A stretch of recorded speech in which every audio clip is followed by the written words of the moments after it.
broad-based government. Sharon, wadwa ni mondo walok tie wach mane Dr. Oburu wacho n'oganda maber. Dr. Oburu osebedo ka wacho ni nyaka wabed ni waloso sirikal kata wanie sirikal.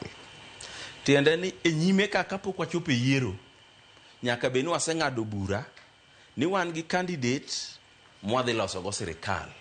Koso wan gi candidate mwasiro madhi keto wa e sirikal. To okinyal lawo winy ariyo ni idwa chung' to be idwa siro ng'ama dhi loyo. Nyaka bed ni kachopo 2027 waseneno ng'ama dhi loyo mwasiro, kata waseneno ni wan gi candidate wa ma marwa manyar kawan madhi loyo ma wadhigo mwadhi loso go sirikal.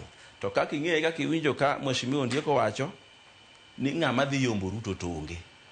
Omiye thuolo ma mbele ka nyaka wabed piny kaka oganda mwawachi ni thuolo masani ok wadhi loso sirikal to wadhi bedo e sirikal molosno kaka koro wabede sani mar broad based ni.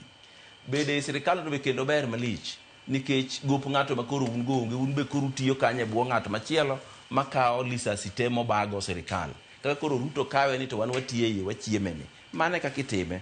Omiyo kik wadhi adhiya ni wadwa lawo winy ariyo, kata sibuor le mar thim ok law le ariyo. Kata molawo ni oneno ka moro gore bathe ok ochungo kawo mogore ni machacha emo lawo nyaka omaki. Omiyo wabiro ng'ado bura no mbele ka ni wadhi bedo e sirikal ka waluwo William Ruto nyaka mbele. En mana ni thuolo pok obet ma koro itime gima kisungu luongo ni formally. Buru biro lando mano kaka party leader.